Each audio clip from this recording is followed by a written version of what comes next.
भक्तों ने माँ से कहा कि माँ, तुम तो इतने ऊपर गुफाओं में बैठी हो। भाई जी ध्यान से सुनना, इसके बाद आप मुझे फिर बुलाओगे इस भजन के लिए। कि भक्तों ने माँ से कहा कि माँ, तुम तो इतने ऊपर गुफाओं में बैठी हो, कितने ही भगत तेरे दरवाजे पे पैदल आते हैं, इतनी ऊंची ऊंची चढ़ाइयां चढ़कर आते हैं। बुजुर्ग से बुजुर्ग आदमी की भी एक बार इच्छा होती है कि वैष्णो धाम जाके मैं माँ की सेवा करके आऊं, दर्शन करके आऊं। लेकिन कभी तो ऐसा हो कि तू भी अपनी दुनिया से निकलकर हमारी दुनिया में आके देखे कि तेरे भक्त कैसे जी रहे हैं, तेरे बच्चे कैसे जी रहे हैं, तेरे बच्चों का क्या हाल है। तो माँ एक बार तू अपनी दुनिया से निकलकर हमारी दुनिया में आके देख। अगर तू इंसान बन के देख, अगर तू यहाँ आकर इन बच्चों को देखे, इन भक्तों को देखे और तू रो ना पड़े माँ, तो हमको कहना कि इस दुनिया में क्या क्या हो रहा है, तेरे बच्चे कैसे जी रहे हैं, कैसे कैसे हालात हैं इस दुनिया में। तो ये शब्द, ये माँ को अर्पण की है ये रचना, और ये कुछ शब्द हैं माँ के लिए। जानते हैं माँ कि वो दिल ही क्या जो दर्द से रवां ही नहीं है, वो दिल ही क्या जो दर्द से रवां ही नहीं है, और किस काम के वो सपने जो जवां ही नहीं है। उस शख्स से पूछो वो बतलाएगा तुम्हें, सब कुछ है पास जिसके केवल माँ ही नहीं है। उससे पूछिए माँ की अहमियत, जिसके पास माँ नहीं है वो जानता है माँ क्या होती है। माँ जब बच्चा पैदा होता है 9 महीने तक उसको अपने कोख में पालती है, और उसको पैदा करने का दर्द भी सहन करती है, वो होती है माँ। जब बच्चा पहली बार कोई शब्द बोलता है तो वो बोलता है माँ। जो खुद गीले में सोकर बच्चे को सूखे में सुला दे वो होती है माँ। और बच्चे का खिलौना टूट जाए तो बच्चे से पहले जो रो देती है वो होती है माँ। माँ से बड़ा दुनिया में कोई नहीं। ऐसी कौन सी वो चीज जो यहाँ नहीं मिलती, और सब कुछ मिल जाता है लेकिन माँ नहीं मिलती। सब कुछ ले सकते हो आप दुनिया में, लेकिन माँ नहीं ला सकते कहीं से भी। आइए, तो ये माँ को बताई है, ये समस्याएं हैं। अगर आपको कहीं लगे कि मैंने गलत बोला है तो आप मुझे खड़े होके बोल सकते हो, लेकिन शब्दों पे ध्यान देना। हेलो हेलो हेलो,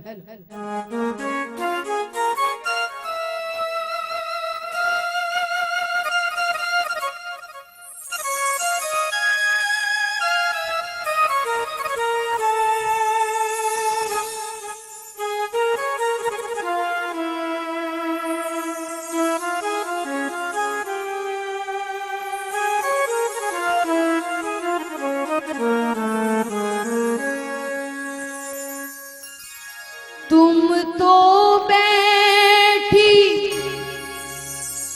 बीच गुफा के माँ, अजी अपनी अखियां मीचे ओ माँ।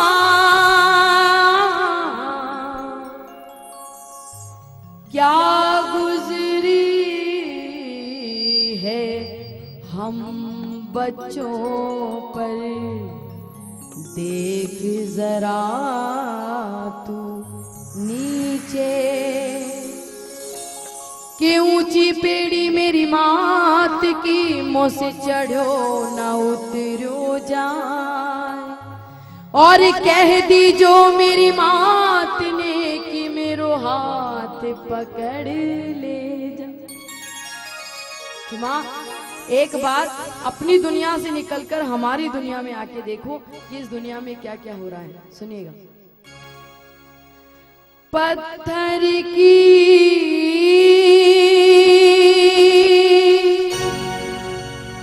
दुनिया को छोड़ के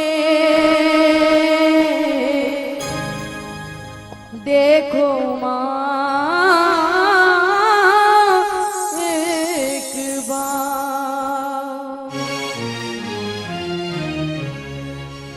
पत्थर की दुनिया को छोड़ के देखो माँ एक बार। कितना दुखी है संसार,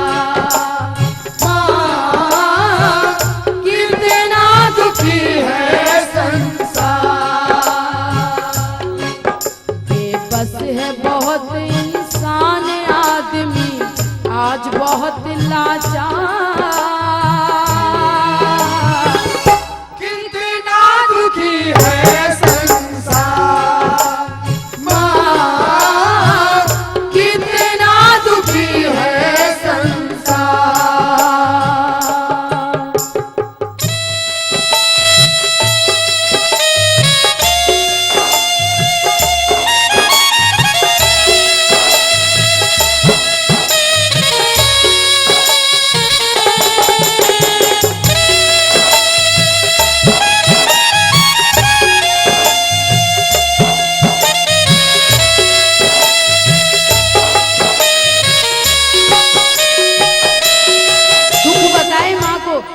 कि माँ दुख सुनिए, हर आंख में आंसू पलकों में है नमी, हर आँख में आंसू पलकों में है नमी, सुख से नहीं कोई दुनिया में आदमी, सुख से नहीं कोई दुनिया में आदमी, बुझ रही प्रेम की ज्योत हर तरफ जुल्म और अत्याचार, कितना दुखी है संसार, माँ कितना दुखी है संसार। कि माँ सिर्फ यही दुख नहीं है दुनिया में कि आज हर आदमी दुखी है, यही दुख नहीं है। एक बार अपनी दुनिया से निकलकर हमारी दुनिया में आके देख, तब तुझे पता चलेगा कि कैसे कैसे दुख है। कि कोई तन दुखी, कोई मन दुखी, कोई तन दुखी, कोई मन दुखी, कोई चिंता चित्त उदास, और थोड़े थोड़े सब दुखी तो सुखी हरि के दास। सुखी वो है जिसने भगवान का भजन कर लिया। तो माँ सिर्फ यही एक दुख नहीं है कि आज दुनिया में हर आदमी दुखी है, और भी बहुत दुख है। एक बार इस दुनिया में आके तो देख, कैसे दिखाऊं माँ इस जिंदगी के गम, कैसे दिखाऊं माँ इस जिंदगी के गम, इंसान करता है इंसान पे सितम, इंसान करता है इंसान पे सितम। सितम देखिए कैसे दिखाऊं माँ। ओम जी भाई साहब आप ही है ना, मीठा लाल जी और हमारे भैया, शब्द सुनिएगा कि क्या क्या गम है इस जिंदगी में। अपनी खुशी का खुद ही वर्ण करते हैं, अपनी खुशी का खुद ही वर्ण करते हैं, छोड़ अच्छाई को बुराई का आचरण करते हैं।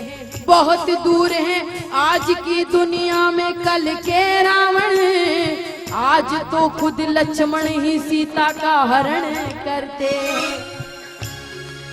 कैसे दिखाऊं माँ इस जिंदगी के गम, इंसान करता है इंसान पे सितम। दिखते नहीं अब राम आज घर घर रावण तैयार,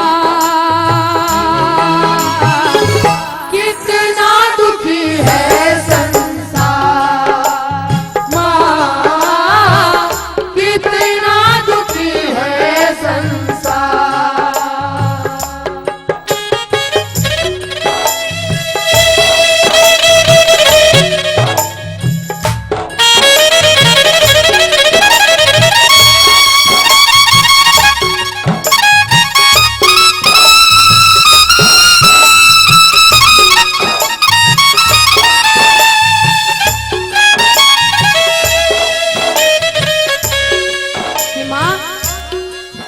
ये कोई बहुत बड़ी बात नहीं है कि आज दुनिया में हर आदमी दुखी है, और ये भी बहुत बड़ी बात नहीं है कि आज के लक्ष्मण सीता का हरण करते हैं। अभी तो और भी बहुत कुछ है, सुन के देख। एक सबसे बड़ी बीमारी जो हमारे देश में फैली हुई है वो है गरीबी, और गरीबी में दूर दूर तक जिसके घर में अपना दामन फैला रखा हो, उस गरीब आदमी के घर में एक बेटी का जन्म हो जाए, सिर्फ एक बेटी का जन्म हो जाए। तो एक गरीब आदमी और उसके घर में एक बेटी का जन्म हो जाए और वो बेटी जवान हो, लेकिन उसका पिता उसकी शादी ना कर पाए क्योंकि वो गरीब है। ऐसी लाखों करोड़ों कन्याएं हैं मैंने देखी, जो गरीबी के कारण उनके विवाह नहीं हो पाते। लोग ये शादियां करते हैं अपने पास से पैसे लगा लगा के, ऐसी बहुत सी संस्थाएं मैंने देखी। तो एक गरीब आदमी के घर में एक बेटी का जन्म हो जाए और वो बेटी शादी के लायक हो और उसका बाप उसकी शादी ना कर पाए, तो उस पिता से पूछिए कि उसके दिल पे क्या गुजरती है जब एक जवान बेटी उसके घर में बैठी हो। पूछो गरीबों से जिनकी हुई है टी, पूछो गरीबों से जिनकी हुई है टी, घर में कमारी बैठी रही बेटी, घर में कमारी बैठी रही बेटी। एक गरीब आदमी और उस गरीब आदमी के घर में एक बेटी का जन्म हो जाए और वो बेटी जो शादी के लायक हो और उसका बाप उसकी शादी ना कर पाए, तो उस पिता से पूछिए कि उसके दिल पे क्या गुजरती है। कि कीमत तो बढ़ गई है शहरों में धान की, कीमत तो बढ़ गई है शहरों में धान की, पर बेटी विदा ना हो सकी उस गरीब किसान की। अरे कुछ मतलब परस्त लोगों ने कुर्सी के वास्ते सूरत ही बदल डाली है हिंदुस्तान। तो एक गरीब आदमी, उसके घर में एक बेटी और वो बेटी जवान हो, तो उस पिता से पूछिए, उनसे पूछो, उनसे पूछो, उनसे पूछो जिनकी बेटी जवान होती है। बड़ी मुश्किल, बड़ी मुश्किल, बड़ी मुश्किल में उस पिता की जान होती है। उनसे पूछो, उनसे पूछो। एक गरीब आदमी के घर में बेटी की बात बता रही हूँ। आज हर घर में बेटी है और जिनके घर में बेटी है वो इस बात, भैया थोड़ा सा शांति बनाइए, वो इस बात को बहुत अच्छे से समझेंगे जिनके घर में बेटी है, जिनके घर में बहनें हैं। आज इस कलयुग के दौर में इस बेटी की क्या हालात हो गए, इस बेटी के क्या रूप हो गए हैं, सुनिएगा। जब ये बेटी माता पिता के घर में होती है तब इसका क्या रूप होता है, क्या सम्मान होता है। और इस कलयुग के दौर में जब ये बेटी विदा होकर ससुराल चली जाती है तो इस बेटी का क्या रूप है, सुनिएगा। शब्दों पे ध्यान देना कि नारी में पहला रूप बेटी का, नारी में पहला रूप बेटी का, आती धर के स्वरूप बेटी का। बेटी देवी का चित्र होती है और बड़ी पूजनीय पवित्र होती है। माँ बाप जिसके पैर धोते हैं, विदा करते हैं, बिलख रोते हैं, काम जग में वो महान करते हैं, वो जो कन्या का दान करते हैं। इससे बड़ा कोई दान नहीं है दुनिया। और जब ये बेटी इस कलयुग में ये बेटी विदा होकर अपने ससुराल चली जाती है तो इस बेटी का क्या रूप है, सुनिए। उन्हें तो सिर्फ अपने सुख की सेज से मतलब, पलंग गलीचे वे कुर्सी में जिसे मतलब, कार मिल जाए तो धीमी न तेज से मतलब, उन्हें लाखों हजारों के दहेज से मतलब। ये नाता है या किसी को तबाह करना है, दरअसल फूले फले घर को सियाह करना है। ये भी तो सोचो किसी को निबाह करना है और किसी गरीब को बेटी का ब्याह करना है। तो कमर से ढीली कमर से ढीली एक बार में पेटी होगी, जमी पे शान तेरी शर्म से लेटी होगी। किसी की हेटी करोगे तो तेरी हेटी होगी, और क्या करोगे जो कभी आपके बेटी होगी। पूछो गरीबों से की हुई बेटी, घर में कंवारी ही बैठी रही बेटी। बात बेटी की चल रही है। और आज के लोग, आज के इस दौर में लोग बेटियों से बहुत डरते हैं। बेटी उनकी गलती नहीं है, आजकल का टाइम ऐसा है, आजकल का समय ऐसा है, तो लोगों को डरना पड़ता है। लेकिन बेटियां, आप समझ लीजिए, बेटी जैसी चीज कोई नहीं है दुनिया में। जैसे माँ नहीं है वैसे बेटी भी नहीं मिलेगी आपको। जितनी क्यों रोते हैं माँ बाप जब अपनी बेटियों को विदा करते हैं? क्यों रोते हैं? एक बेटा एक कुल को रोशन करता है, एक बेटा एक कुल को रोशन करता है, और बेटी दो दो कुलों को रोशन करती है। ऐसी होती है बेटियां, ऐसी होती हैं बेटियां। इसीलिए माँ बाप अगर मर जाते हैं तब भी अगर एक बेटी उनको पुकारे तो मरे हुए माँ बाप के कानों तक उसकी आवाज पहुंचती है। ऐसी होती है बेटी की आवाज में इतना दर्द होता है, इसलिए रोते हैं माँ बाप जिस दिन अपनी बेटी को विदा करते हैं। और जब बेटी विदा होती है उस दिन क्या होता है, एक बेटी जिसको एक माँ 9 महीने अपनी कोख में रखी है, एक माँ के लिए एक बेटी और एक बेटे में कोई फर्क नहीं। एक बेटे को भी 9 महीने अपनी कोख में रखती है और एक बेटी को भी रखती है। 20 साल तक उसको जवान करती है, पालती है, पोसती है, पढ़ाती है, लिखाती है, और एक दिन एक अनजान आदमी से उसकी शादी कर देती है, फेरे कर देती है। और ये बेटियां आज्ञा मानकर माता पिता की अपने ससुराल चली जाती है। लेकिन जिस दिन ये बेटी अपने ससुराल जाती है उस दिन अपने माता पिता से, अपने भाई से क्या कहती है, सुनिएगा, शब्दों पे ध्यान देना। ये बेटी अपने घर से विदा होके चली है और क्या कह रही है, मैं गुड़िया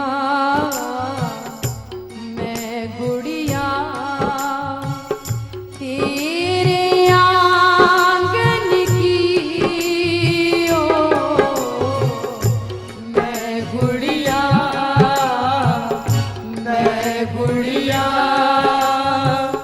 तेरे आंगन की हो। जाऊंगी बैठ के डोली, जाऊंगी बैठ के डोली, जाऊंगी बैठ के डोली साजन की। मैं गुड़िया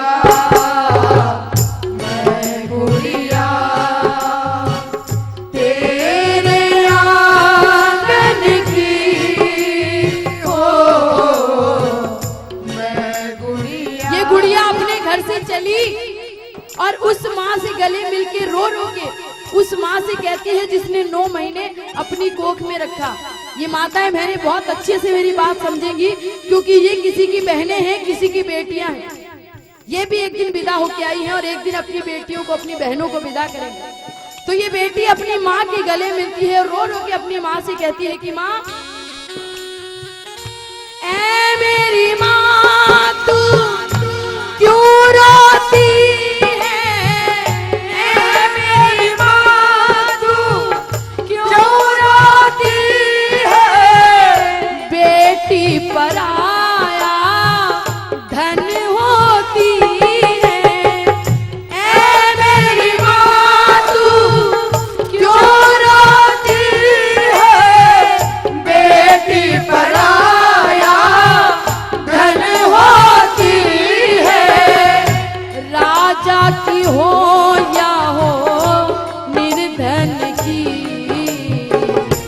मैं गुड़िया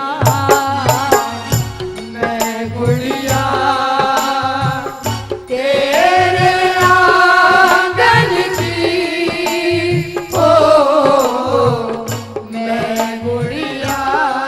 ये गुड़िया चली अपने घर से और अपने भाई से गले मिलके रोती है, उस भाई से जो कदम कदम पे उसकी रक्षा करता है, बचपन से लेकर जवानी तक उसकी रक्षा करता है, उसके साथ खेली है, उसके साथ कूदी है, उसके साथ पढ़ी लिखी है।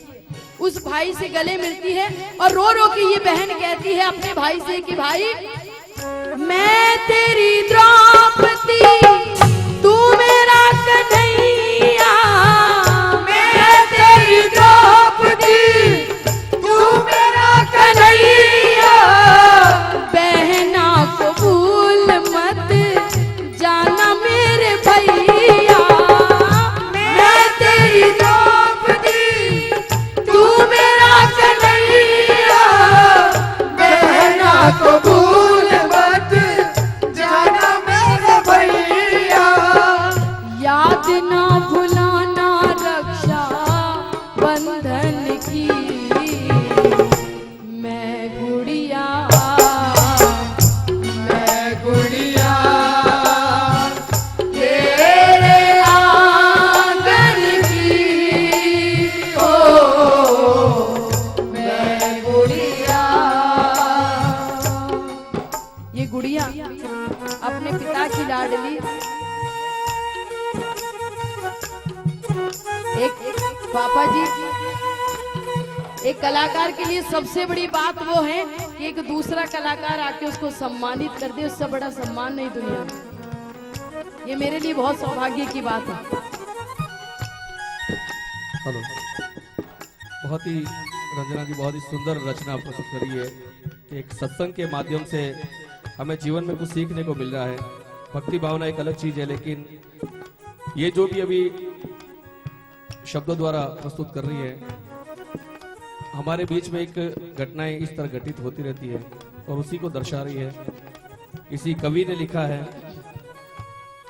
एक गरीब आदमी ने, कि मुझे तो फिक्रों की जोग्राफियों से दूर ही रखना, मुझे तो फिक्रों की जोग्राफियों से दूर ही रखना, कई हाथों में आने से आईना टूट जाता है, मुझे तो फिक्रों की जोग्राफियों से दूर ही रखना, कई हाथों में आने से आईना टूट जाता है, न जाने कौन सा घर है मेरी बेटी की किस्मत में, गरीबी बात करती है तो रिश्ता टूट जाता है।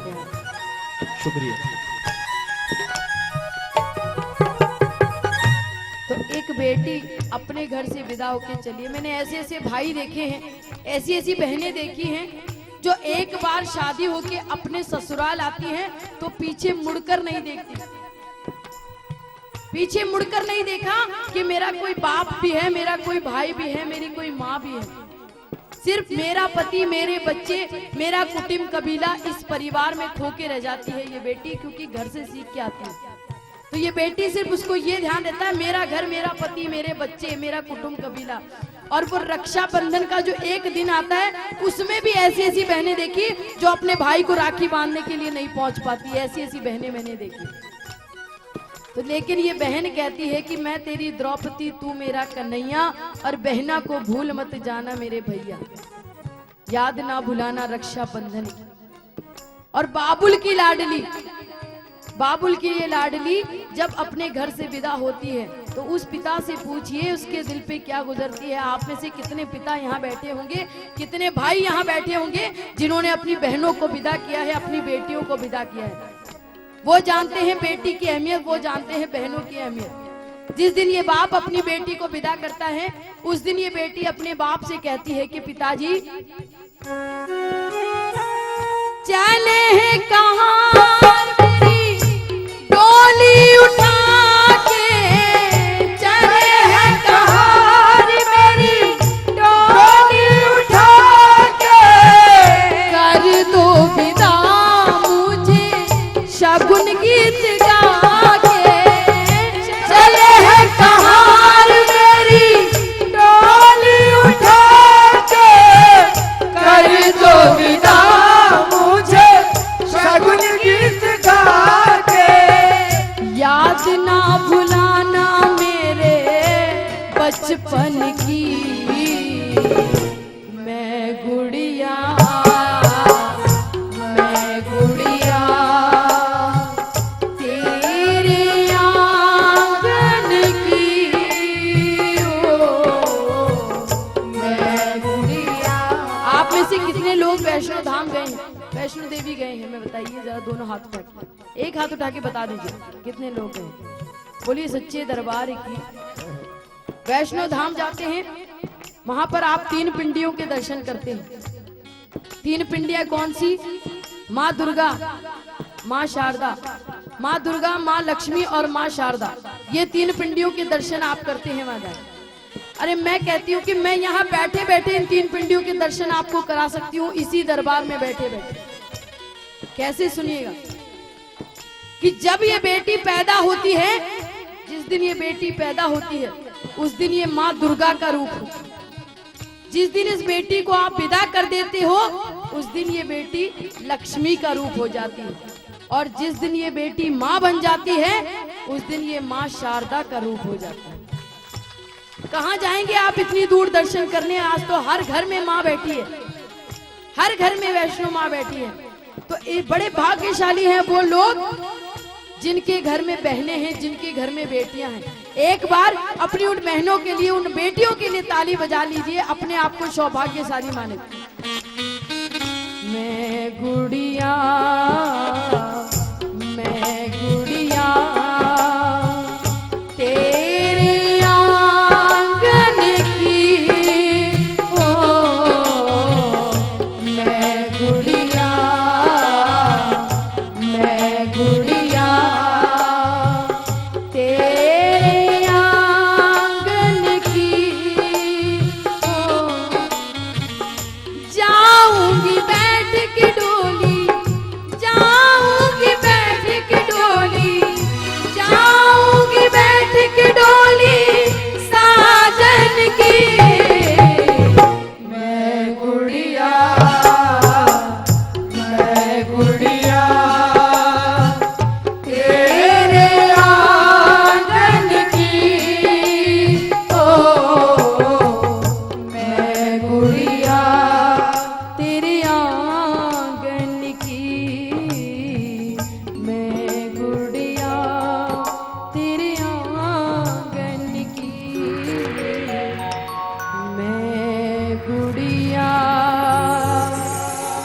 तेरे आंगन की, ओ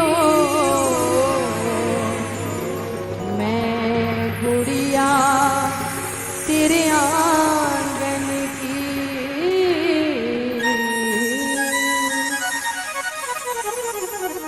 बहुत बहुत धन्यवाद। आज के समय में लोग बेटों को अहमियत देते हैं, लोगों की इच्छा होती है कि हमारा एक बेटा हो, लेकिन मैं कहती हूँ आपके घर में बेटा हो चाहे नहीं हो, लेकिन एक बेटी जरूर हो, एक बेटी जरूर हो, क्योंकि लोगों की इच्छा होती है कि बोए जाते हैं बेटे और उगाती हैं बेटियां, बोए जाते हैं बेटे पर उगाती हैं बेटियां, और पाले जाते हैं बेटे पर पल जाती हैं बेटियां।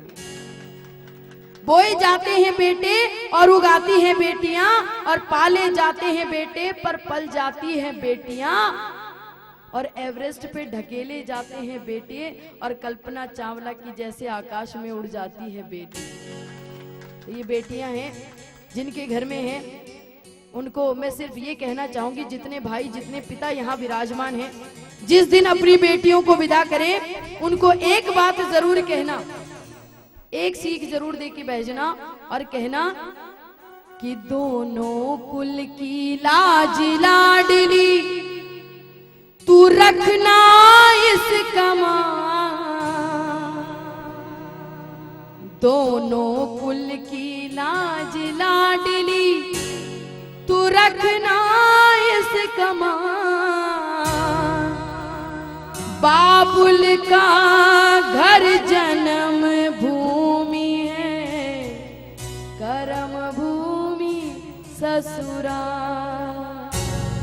बाबुल का घर जन्म भूमि है, कर्म भूमि ससुराल।